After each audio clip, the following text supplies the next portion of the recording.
There are moments that split your life clean in two. You don't feel them coming, they just hit, sharp and sudden, like the air's been sucked out of the room. For me, that moment came with a manila folder. She hadn't even opened it yet.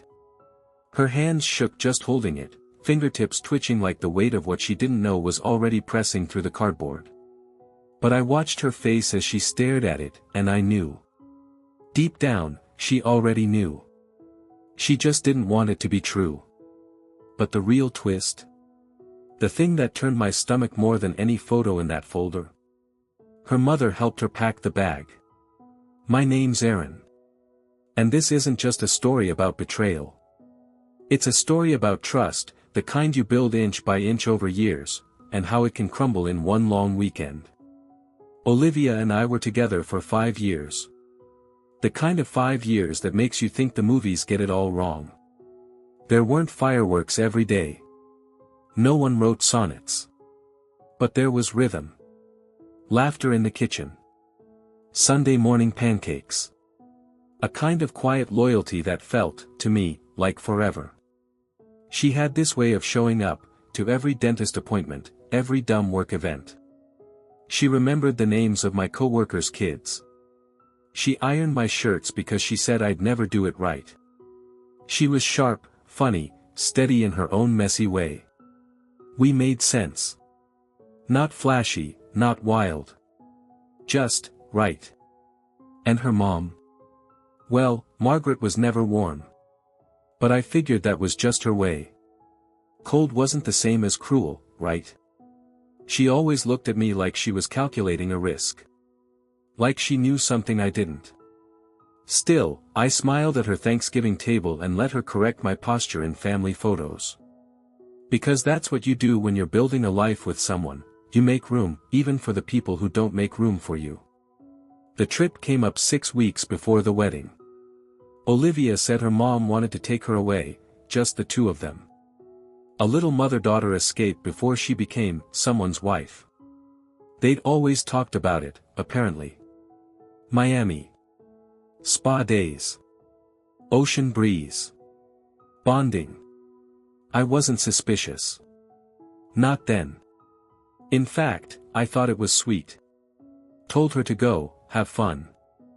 I'd hold down the fort, finish the seating chart, pick up the suit from the tailor, maybe even figure out which cake topper didn't look completely ridiculous.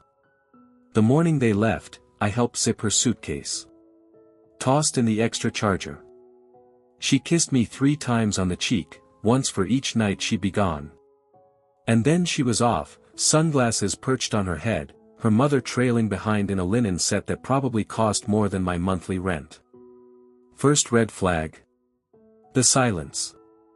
I expected photos. Updates. Her goofy, wish you were here, texts with margaritas and poolside selfies. But all I got was one picture, Olivia and Margaret, standing stiffly in front of the hotel fountain. Smiling, sure, but not real smiling. Not the kind I knew from our Saturdays at the farmer's market or our late-night grocery runs. I chalked it up to spotty service. Jet lag. I even laughed to myself and said, she's finally unplugging. Good for her. But on day 3, I got a message from Ben, an old college buddy who happened to be in Miami for a real estate conference. We hadn't talked in months. His text was simple. Hey man, is this Olivia? Attached was a photo. Olivia, standing on a rooftop bar. Not with Margaret. With a man I'd never seen. Arm draped casually around her chair. 2 glasses between them. Her head tilted just enough to suggest comfort, maybe even familiarity. I stared at it for a long time, waiting for the universe to shift into something that made sense. Then Ben followed up. Didn't mean to stir the pot. Just thought, you'd want to know. I didn't reply. I didn't have the words. Instead, I stared at that photo until the sun went down and my apartment turned to shadows. The rest of the photos came like aftershocks. 7, total.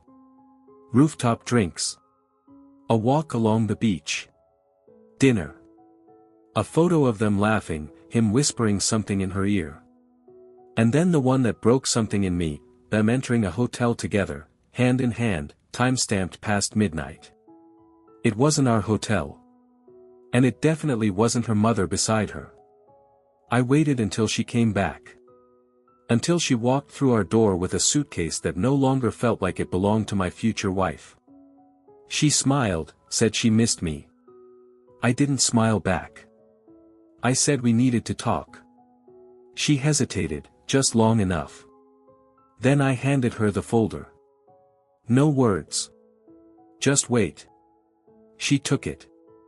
And her hands shook. And that was just the beginning. Olivia didn't open the folder right away. She held it like it might burn through her skin, like whatever was inside was radioactive. She didn't ask what was in it. Didn't need to. Some part of her already knew. I saw it in the way her shoulders pulled tight and her eyes went glassy, not with tears, not yet. Just panic. So I opened it for her. One photo. That's all it took. I slid the first one across the table. Her and the man on the rooftop, lit by sunset and clinking glasses, her smile too easy, too familiar. The kind of smile she used to save for me. She stared at it. Didn't reach for it. Didn't say a word. Ben sent me that, I said. He thought I already knew. Still nothing. There's more. I placed another down. A different angle, same guy. His shirt open just enough to make a statement. His hand on the back of her chair. Her face tilted toward his like a flower to sunlight. Then another. And another. Each one timed and dated. Not just moments, a sequence. A pattern. By the time I laid down the seventh photo, I stopped talking. The silence did more damage than anything I could have said. She finally looked at me. Not pleading. Not apologizing. Just afraid. I didn't sleep with him, she said. Like that would be the one thread that could keep it all from unraveling.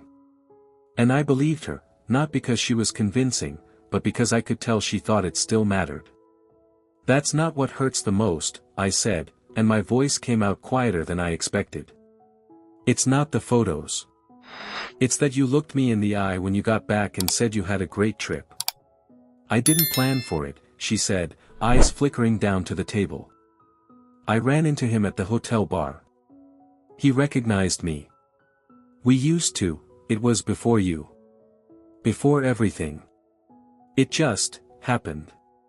I sat back. Let the air between us expand. She was reaching for something, a narrative, a justification, maybe just a lifeline. I didn't offer one. And your mom? I asked, keeping my eyes on hers. She flinched. Subtle. But it was there. She knew he might be there. Might? She swallowed. I mentioned he lived in Miami. I didn't think we'd actually cross paths. But she said, maybe it wouldn't be the worst thing. And then what? I asked. She dropped you off at his place with a pep talk and a bottle of wine. Olivia stood suddenly, folder still unopened, arms wrapped around herself like she was trying to hold the pieces in. She said if I had doubts, I needed to listen to them, she whispered. She said cold feet don't mean you're not in love, they mean you're not lying to yourself. And what did she call this? I asked, motioning to the photos. Research? She shook her head. It wasn't like that. It never is, I said, standing now too. Not when you're in it. But afterward? When you're caught? It suddenly looks different, doesn't it? Olivia didn't cry. That almost made it worse. I wanted her to. I wanted some sign that this wrecked her as much as it was wrecking me. Instead, she just said, I don't know who I am anymore. And I believed that too. Because the Olivia I knew, the one I fell in love with in the cereal aisle, comparing granola bars like it was a science, she wouldn't have done this. Or maybe she would've. Maybe I just didn't know her as well as I thought. The next morning, Margaret called me. I almost didn't answer. But something in me needed to hear it. Maybe an apology. Maybe an explanation. What I got was colder. I told her to think carefully, Margaret said, voice smooth like she was reading from a script. Marriage is a contract. Better to hesitate now than to resent later. Did you know he was there? I asked. She paused, not long, but enough. I knew they had history. I knew he lived nearby. I thought, if she saw him again, she'd remember why it didn't work the first time. I laughed, bitter. And when she didn't remember? When it did work again, even for a weekend? I didn't expect that, she said flatly. But it answers the question, doesn't it? Which question? If she was ready to marry you. That was the moment I realized she never wanted her daughter to marry me. Not really. Margaret didn't think I was enough. I was safe, steady. Not dramatic enough to spark passion. Not unstable enough to make things exciting. Just, dependable. And maybe that's what Olivia feared too. Not being unhappy. But being content. She wanted fireworks. And I gave her a warm house and folded laundry and Saturday mornings that looked the same every week. I gave her the life she said she wanted, and she panicked when she realized it was real. I ended the call. No shouting. No speeches. Just a quiet goodbye. To Margaret. To the woman I thought I was marrying. To the future we'd started planning and abandoned halfway. Because sometimes the biggest betrayal isn't cheating. It's walking into a life someone built for you, and leaving the door wide open on your way out. The week after the photos felt like living in a house after the fire's gone out, soot in the air, black streaks on the walls, the smell of everything that used to feel like home now singed and sour. Olivia stayed at her sister's. Her stuff was still here, drawers half open, her robe still hanging on the bathroom hook, but the life had been drained from it. Just shells now. Echoes. I didn't touch anything. Not at first. I needed to see it, sit in it, feel what had happened. Because the thing about betrayal is, it doesn't just take your trust, it steals your sense of reality. And I didn't want to forget. Not yet. The ring was still on the nightstand. She hadn't taken it. Hadn't asked for it back. I held it once, just once, sat on the edge of our bed and turned it in my fingers like maybe it would show me the moment things went wrong. The proposal? The trip? Or was it something quieter? A slow erosion I didn't notice until the foundation gave way. I started thinking about who I was before her. A guy who hated spicy food, loved spreadsheets, and thought love was something you earned by being the most consistent person in the room. Not the flashiest. Not the loudest. Just, the one who stayed. But now. Now I wasn't sure what staying even meant. 3 days after the call with Margaret, Olivia showed up at the apartment. No warning. No text. Just the sound of her key in the lock, and there she was, standing in the doorway like she didn't know if she was allowed to be there anymore. She looked tired. Not just tired, emptied out. "Can I come in?" she asked. I didn't say yes. I didn't say no. Just stepped aside. She walked slowly, like the floor might give out under her. Then she stopped in front of the kitchen counter and placed something down. Her copy of the key. "I didn't come to fix anything," she said. "I know I can't." I nodded, waiting. "I came to tell the truth." She took a breath. Then another. "I lied about how it happened," she said. "I didn't just run into him. I knew he was there. I reached out before the trip." My chest tightened. "I didn't plan to cheat," she went on. "I just needed to know. If I'd made the right choice. If the love we had was still the kind that made my heart race." She laughed, not out of humor. More like disbelief. And the worst part? It wasn't. We had dinner. We kissed. It felt familiar, but not electric. It didn't make me feel alive. It just made me feel guilty. I didn't interrupt. Because part of me had already suspected this. Maybe not the specifics, but the intention. And now she was confirming it. You didn't deserve that, she said, eyes wet now, voice cracking. You didn't deserve to be a litmus test. I looked at her for a long time. Not angry. Not cold. Just tired. Like I'd finally found the bottom of the well and there was nothing left to draw. You could have told me, I said. Before. After. Any time. I know. Why didn't you? She swallowed hard. Because I knew that once I said it out loud, we couldn't go back. That landed heavy. Because she was right. We couldn't. I motioned to the key on the counter. You leaving it for me, or for you? She blinked. Both. We stood there in silence. Not dramatic, not tearful. Just two people on the edge of what was once a promise. Then she said something I'll never forget. You loved me in the way I always said I wanted to be loved. And I didn't know what to do with it. That hurt. But it also made sense. I walked her to the door. She paused in the doorway, like she might turn back. But she didn't. And I didn't ask her to. That night, I didn't pour a drink. Didn't call anyone. I just sat on the couch with the lights off, watching headlights slide across the ceiling. And I made a decision. I wasn't going to wait for her to change her mind.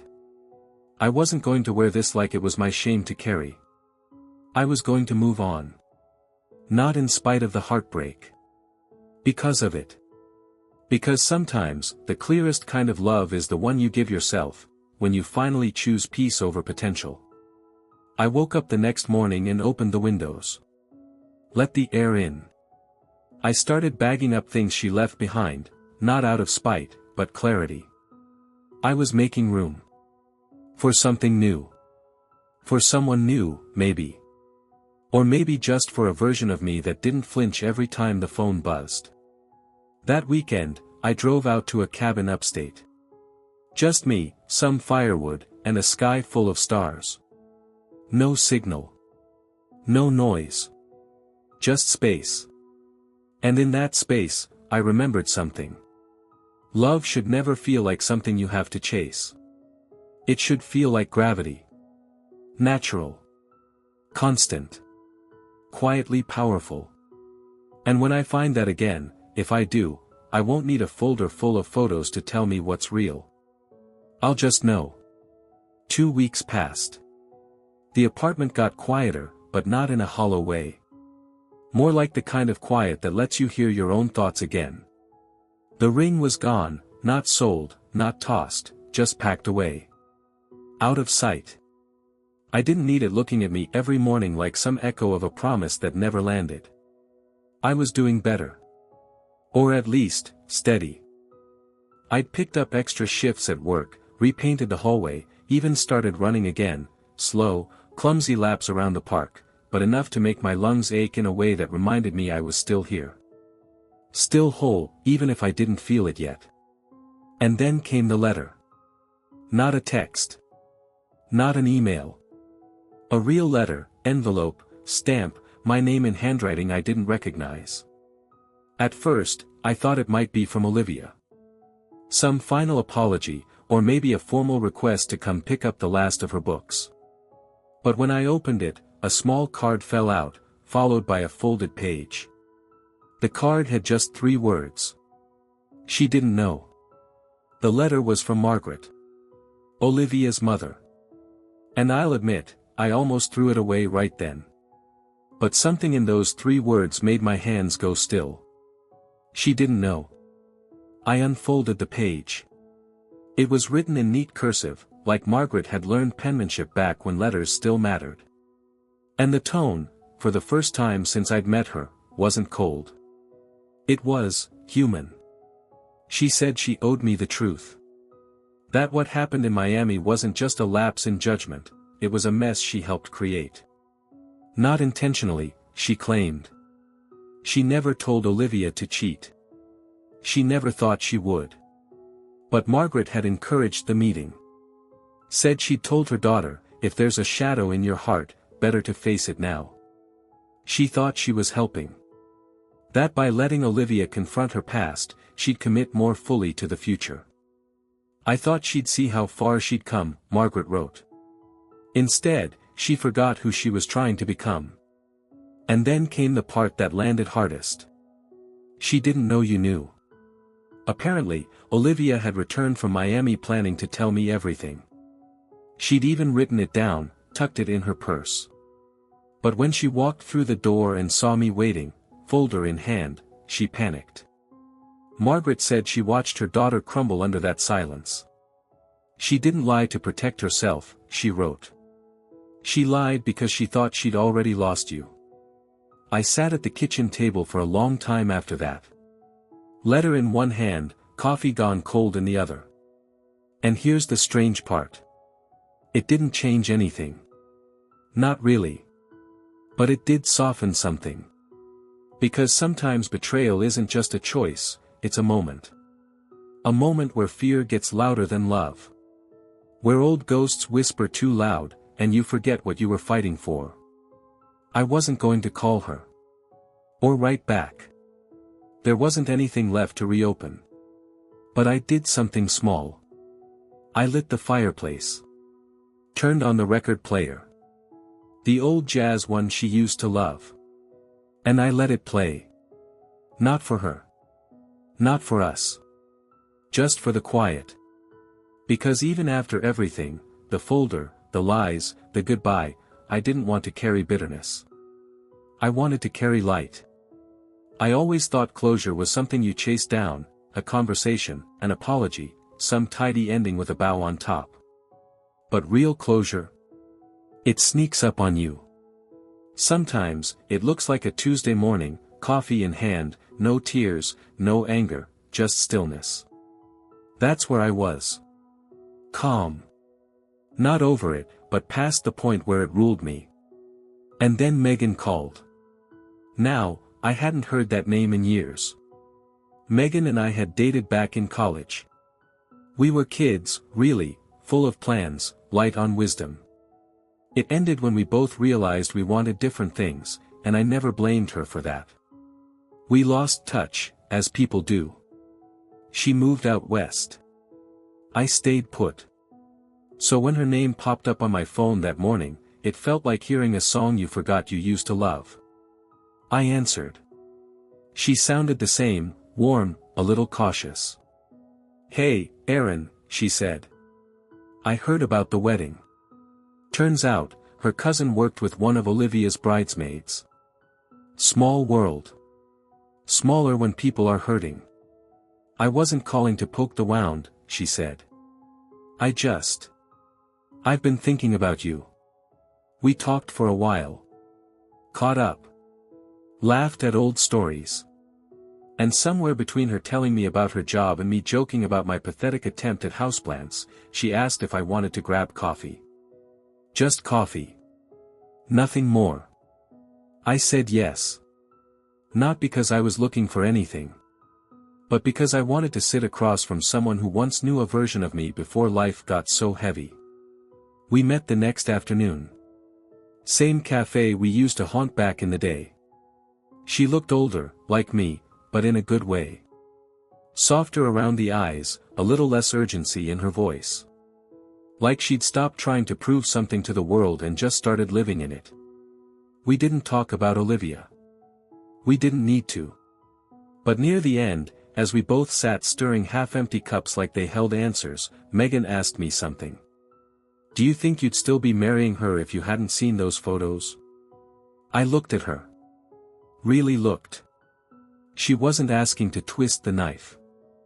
She was asking because sometimes the most honest questions are the ones that force you to check your own reflection. And the truth? I didn't know. Maybe I would have gone through with it. Maybe I would have stood at that altar, ring in my pocket, believing the story we'd built was still whole, blind to the crack running straight through the center. I told her as much. Megan nodded slowly. Then maybe the photos didn't ruin your life. Maybe they saved it. That hit harder than I expected. Because I'd spent so much time thinking of the folder as the moment everything fell apart. But what if it was the moment something else began? Not bitterness. Not distrust. But honesty. With myself. With what I actually needed. Not someone who kept me guessing. Not someone who folded under the weight of a moment. But someone who could sit with fear, and still choose to stay. Megan didn't linger. We hugged goodbye in that familiar way people do when they know something meaningful just happened, but don't want to name it too soon. I walked home slowly, the winter light bending through the bare trees, and I thought about how strange it is, the people we lose, the ones who return, the versions of ourselves we bury and sometimes get to meet again. Back in the apartment, I passed the empty hook where Olivia's robe used to hang. For the first time, it didn't sting. It just was. A space where something used to be. And space? It's where new things begin. I don't journal. Never have. I've always been more of a keep it in your head kind of guy, let thoughts pass through like weather, maybe hang on to the ones that matter. But after everything, I found myself sitting at my desk one night, staring at a blank page like it owed me something. I didn't know who I was writing to at first. But when the pen finally moved, I realized. I was writing to him. The man I used to be. Before the folder. Before the truth. Before the goodbye. Aaron. You tried your best. I know you did. You folded towels the way she liked. You remembered anniversaries. You laughed at her dad's bad jokes and bit your tongue when her mother made backhanded compliments sound like life advice. You planned a wedding that felt like a love letter. You believed in her. And that wasn't a mistake. Don't let this version of you, the one who knows better now, look back with scorn. You weren't naive. You were hopeful. And there's nothing weak about hope. I wish I could tell you to pay more attention. To catch the red flags sooner. To press when she went quiet in Miami. But even if you had, the outcome wouldn't change. Because love, real love, isn't about interrogation. It's about trust. And you gave yours freely. That's nothing to be ashamed of.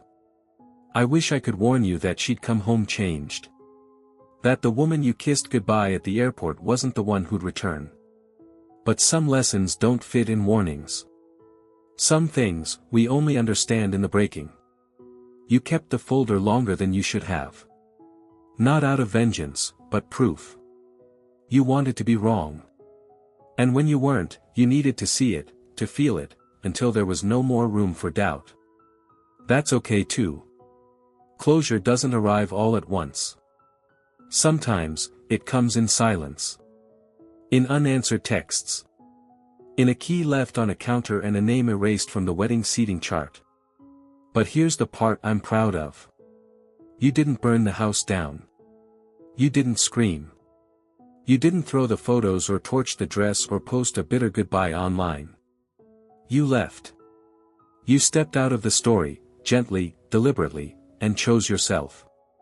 That takes a different kind of strength. And now? Now you're learning how to breathe again. You're relearning solitude, not as loneliness, but as space.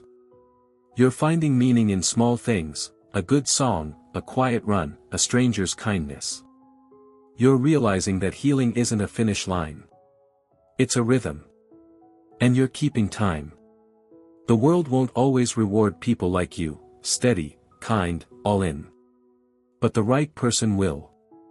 She'll see you're quiet and call it safety, not boredom. She'll reach for your hand when it's hard, not when it's convenient. And she won't need a folder to remind her what matters. So keep the door open. Not for the past, but for what's coming next. Because you're not broken. You're becoming. And becoming? That's the bravest thing of all. You. I didn't cry after I wrote it. I didn't even fold it. I just left it there on the desk. A reminder that not all stories are meant to be salvaged. Some are meant to be understood. And when they are, when you really see them for what they were, you can let go. Not with bitterness. Not with fire. But with a kind of quiet gratitude that you made it through. These days, I don't think about Olivia much. Not in the aching way. More like a photo in an old box, someone I once knew, someone I once loved, who helped teach me what I deserve. And someday, when the timing's right, when the light hits just right and I find myself beside someone who chooses me without hesitation, I'll be ready. No ghosts. No folders. Just a heart that's whole again. And open. Always open.